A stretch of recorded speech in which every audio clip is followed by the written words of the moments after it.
అండదండలతో ఉంటే ఒక అలయన్స్ ఫామ్ చేశాం. ఈ రోజున వేదిక పైన ఇంతమంది కూర్చున్నారు, ఇంత పదవులు వచ్చినాయి అంటే మనం విడిగా వెళ్ళిపోతే వచ్చి ఉండేదా రాదా అనేది అది ఎప్పుడు ఒక డిబేట్. అది నేను ఛాన్సెస్ తీసుకోదలుచుకోలే. ఐడియాలజీ అని చెప్పి ఒక పొలిటికల్ వ్యూహాలు లేకుండా, ఒక రాజకీయ వ్యూహాలు లేకుండా కేవలం ఐడియాలజీతో మాట్లాడి అడవుల్లో హతమైపోయిన వ్యక్తులు ఉన్నారు. పార్టీలు పెట్టి మొత్తం వెళ్ళిపోయిన వాళ్ళు ఉన్నారు. నేను అలా అనుకోలే. ఐడియాలజీ ఉంటుంది, ఐడియాలజీని లోపల గుండెల్లో పెట్టుకుంటాం. కానీ పొలిటికల్ ప్రాక్టికల్ ఐడియలిజంతో పాటు ప్రాగ్మాటిజం అంటే ఐడియాలజీ ఉండాలి, కానీ అది రాజకీయమైన సత్ఫలితాలు ఇవ్వాలి, అధికారంలో భాగస్వామ్యం తీసుకో. అంటే ఇవన్నీ చేసేటప్పుడు ఎలా ఉంటుందంటే, ఒక పార్టీని నడిపే బాధ్యతలు నడిపే వ్యక్తిగా చాలా ఇబ్బందులు ఉంటాయి. నేనేమనుకుంటానంటే, నేను ఎప్పుడు నిస్వార్థంగానే పనిచేసుకుంటూ వెళ్ళాను. సత్ఫలితాలు ఇవ్వాలి, నేను దారి దోపిడీలు చేయలే, కాంట్రాక్టులు తీసుకోవాలా. మరి నా ఉద్దేశం ఏంటంటే మీరందరూ బాగుండాలి, మంచి నిర్ణయం ఉంటుంది, ఇదే నమ్మాను. దానికి తగ్గట్టుగానే మీరందరూ నిలబడ్డారు, నన్ను అర్థం చేసుకున్నారు. 2019 నుంచి 24 వరకు మనల్ని ఎంత నలిపేశారో మీకు తెలుసు. వీడి ఐడియాలజీ ఏంటి, మీ జనసేన పార్టీ ఐడియాలజీ ఏంటి, అసలు మీరు ఏంటి, మీ ఐడియాలజీ ఏంటి, కులాలను కలిపే ఆలోచన ఏంటి,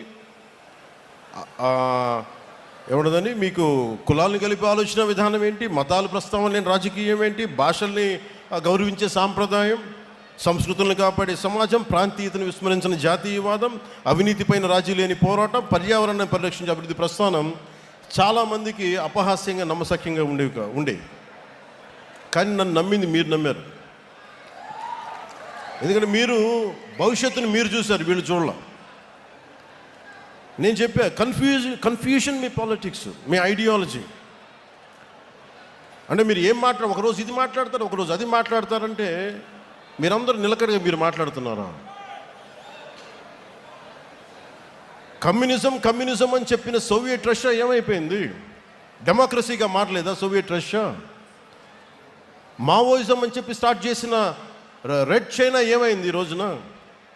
క్యాపిటలిస్ట్ టెండెన్సీస్ రాలేదా, లేదా క్యాపిటలిజం రాలేదా? బంగారు టాయిలెట్స్ పెట్టుకునే రిచ్ పీపుల్ ఉన్నారు అక్కడ. అంటే ప్రపంచమే ఇన్ని తీరులుగా మారుతున్నప్పుడు అంటే మాకు ఏం అర్థమవుతుంది? చిన్నప్పుడు మేము చదువుకోలేదా? ఈ విమర్శించే మహానుభావులకు మేము కాలేజీలు డిగ్రీలు మేము వెళ్ళలేకపోయినచ్చు, కానీ చదువుకున్నాం. మేము ఐడియాలజికల్ బేసిస్ చదువుకున్నాం. ప్రతి పార్టీది సెక్యులరిజం అంటే అర్థం చేసుకున్నాం.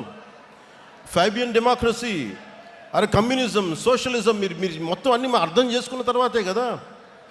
అంటే ఏ భావన లేకుండా, ఏ ఆలోచన లేకుండా, ఏ ఐడియలిస్టిక్ టెండెన్సీస్ ప్రాక్టీస్కి మనకి అవగాహన లేకుండా పార్టీలు పెట్టేస్తామా? అంటే సినిమాలో కూర్చొని డ్యాన్సులు చేసి, సినిమాలో కూర్చొని డైలాగులు చెప్తే వాళ్ళకి అవగాహన ఉన్నదనుకుంటున్నారా మీరు? అంటే రాజకీయాలు అంటే కూర్చోబెట్టి తెల్లగడ్డలు పెట్టుకొని హుందాగైన జుట్లు దువ్వుకొని సీరియస్గా ఇలా నమ్ముతూ ఇలా అంటే అలా అవసరం లేదు. సినిమాలు చేస్తాం, అన్నీ చేస్తాం, వాటితో పాటు లోపల రగిలే అగ్నిగుండంలా ఉంటుంది మా గుండె. కష్టాల మీద కోపాలు ఉంటాయి మాకు.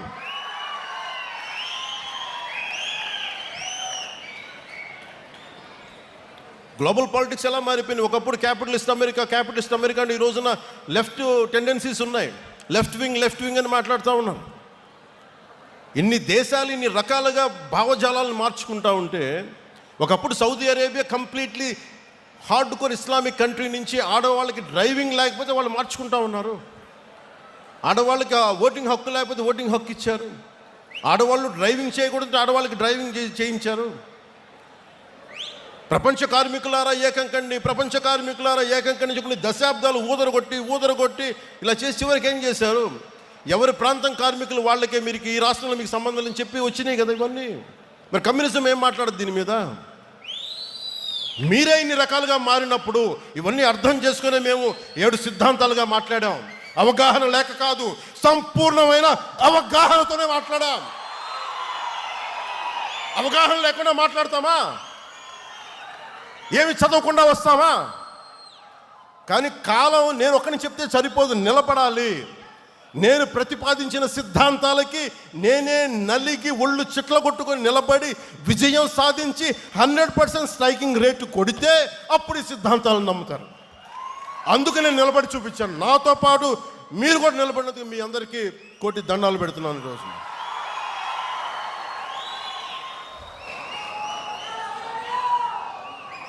Love you. ఏదైనా మాట్లాడితే మారిపోయామంటే ల్యాండ్ ఆఫ్ తిలక్ మహారాష్ట్ర ఏం మాట్లాడద్ది? స్వరాజ్యం నా జన్మ హక్కు అని చెప్పిన తిలక్ నేలది. అలాంటి నేల కేవలం అది మరాఠీ మాణుస్ అని చెప్పలేదు. ఆయన చెప్పింది మరాఠీ మాణుస్ ఇచ్చిన స్లోగన్ ఏంటంటే సంపూర్ణమైన దేశానికి స్వరాజ్యం నా జన్మ హక్కు అని. అలాగే కూర్చోబెట్టి మనకి ఏది తీసుకున్నా, తమిళనాడు తీసుకున్నా, ఏమి తీసుకున్నా, ల్యాండ్ ఆఫ్ మన సుబ్రహ్మణ్య భారతి, సుందర తెలుగు అని చెప్పిన వ్యక్తి, అన్నీ అర్థం చేసుకున్న మహానుభావులు, వాళ్ళ దారుల్ని వాళ్ళ ఆలోచన విధానాన్ని మర్చిపోయారు అందరూ. మేము మర్చిపోలా, గుండెల్లో పెట్టుకున్న దాన్నే వాళ్ళు ముందుకు తీసుకెళ్తా ఉన్నాం. ఒకసారి నాకును ఒక నాకు ఇష్టమైన ప్రజా కళాకారుడు గద్దర్ గారికి ఒక మంచి ఒక సంభాషణ జరిగింది. నేను ఒకటే చెప్పాను, తమ్మి నువ్వు మా వాడివి కాదురా, నువ్వు వెళ్ళిపోయావు, నువ్వు పక్కకి అంటే నాన్న ఎప్పుడు నేను మనిషిని అన్నా, నేను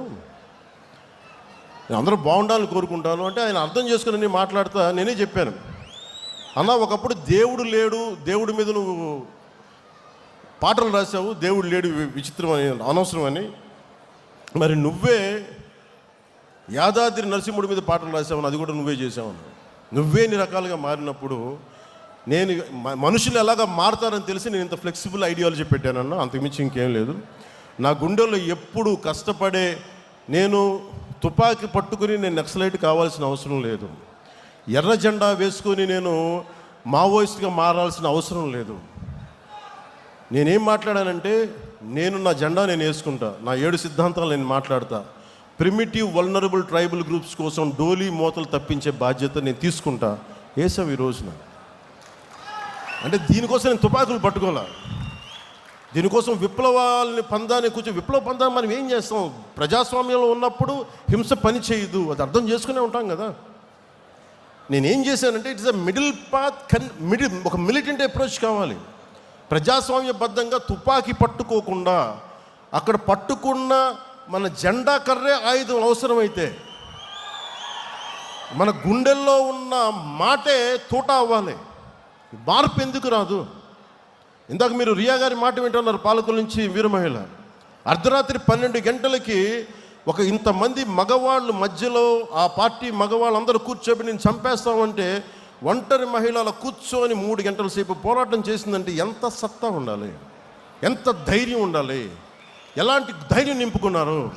దేనికి అంటే మనం నిలబడతాం, మన సిద్ధాంతాల మీద అంత పట్టుదల, అంత బలం, ఇవన్నీ చేయడానికి కదా మనం నిలబడింది ఇక్కడ.